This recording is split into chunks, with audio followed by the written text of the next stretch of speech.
It is the fourth largest religion in the world, and its followers are found in every country of the world. Buddhism is a unique doctrine that teaches spiritual enlightenment through loving kindness, compassion, and peace. Hello, I'm Chaplain Dean with the Chicago Police Department. This is the fourth in a series of videos to expand your knowledge and understanding of the many diverse communities within our city. Having even a basic knowledge of a person's customs and culture enables police officers to conduct their duties in a more efficient and respectful manner. Today, we explore Buddhism.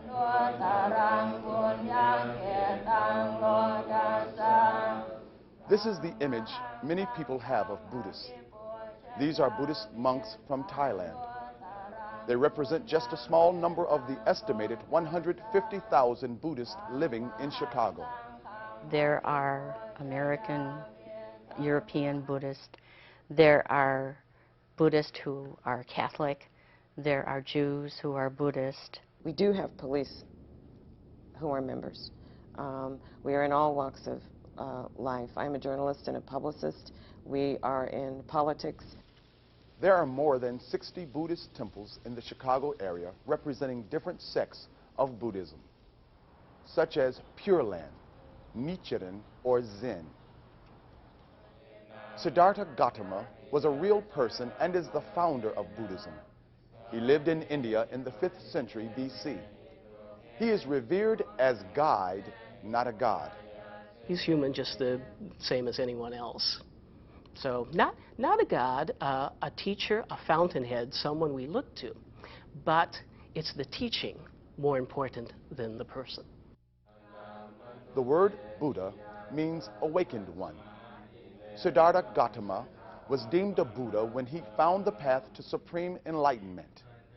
This released him from what Buddhists believe is a continuous cycle of birth, suffering, death, and rebirth. We believe the soul is eternal, so the causes that we make determine how we will be reborn. We don't believe that we have one life and this is it and we go to heaven as Christians do. Buddhism emphasizes the value of all life and all faiths. One of the Buddhist teachings is that there are 84,000 ways to find the truth. And whether you take the way of Islam, Christianity, Judaism, if this helps you to live better and to believe that this life is precious, then I think that's wonderful. Buddha's message is a message for peace, for harmony, for enlightenment, for a higher good. Meditation and chanting are important Buddhist practices. These are performed both formally and informally. A formal practice would be such as here at the temple, sitting on a pillow or chanting at the altar with the rest of the temple, or alone, or at home in the morning or in bed before going to bed. And then informal practice would be something like that. You are in your car during rush hour. I like to tell people, you know, I'm a Buddhist and this is what I'm going to do right now so that you don't think that I am ill or I'm speaking some strange language. I'm doing this deliberately and this is why I'm doing it. And I'll just chant out loud.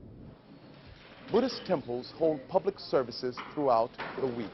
There is no mandatory day of worship, but Sundays are busy at Buddhist temples in Chicago. When entering a Buddhist temple, it is respectful to remove your shoes. Buddhist monks and nuns are greeted with folded hands and a nod. Traditional handshaking with a lay Buddhist is acceptable, but monks and nuns have no physical contact with the opposite sex. Monks and many lay Buddhists are vegetarians. Monks eat only an early morning and late morning meal. They eat no food after 12 noon. Though they live rather cloistered lives, there is nothing that prevents monks from interacting with police. But keep in mind, due to persecution in other countries, new immigrants may be intimidated by police, though that is changing. But nowadays, I think it's more understanding with regard to that section of the police, and then how the police also, as a human being, to serve or to protect security of all people. Statues of various Buddhas are not considered sacred, but police officers are asked to treat them respectfully, whether within a temple or a business or private home. Altars are a special place for meditation and for inward practice, meditation.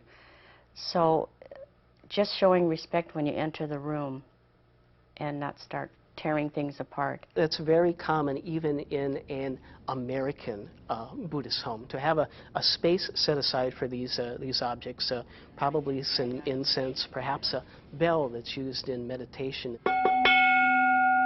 You can take off your shoes. Many times, because of the situation, many Americans of different ethnic backgrounds don't ask you to take your shoes off when you enter their house. But if you can keep your eyes open and be aware that if you see shoes outside, then you can remove your shoes. Some altars are called butsadans and may contain a scroll called a gahonsan. Some Buddhists may also carry a prayer book called a gongyo book and meditation beads. Some people carry around the meditation beads. You might see them, they're little wooden beads. Sometimes they have them on their wrists, sometimes they wear them around their neck. The gongyo book and the beads can be handled. Anything that is a part of someone's faith should be treated with respect. Buddhist customs and courtesies vary depending on ethnic backgrounds. The thing to key in on is really the ethnic or national background of the person. Thai people, Southeast Asian Buddhists will have a different set of courtesies than East Asian. For me, an American, just approach me the same as you would any other Irish American. When in doubt, simply ask. People of all backgrounds welcome courteous inquiries. Yes, you could ask. That would be great, because you might not know what kind of Buddhist you're having a dialogue with, and they'd be happy to tell you what their limitations are if they had any. There are many different sects of Buddhism and many different customs and practices. There are several things to consider when interacting with followers of Buddhism. Remove your shoes when entering a Buddhist temple. Many, but not all Buddhists are vegetarians. Buddhist monks and nuns are greeted with folded hands and a nod. Monks and nuns do not touch people of the opposite sex. In non-emergencies, police may be asked to remove their shoes before entering some Buddhist homes. Statues of the Buddha are not sacred, but should be treated respectfully. Personal scrolls called gahonsans should not be touched by police unless absolutely necessary. Police may handle articles such as prayer books and meditation beads. All of the people we encounter on a daily basis expect to be treated with dignity and respect. Those who practice Buddhism are no exception.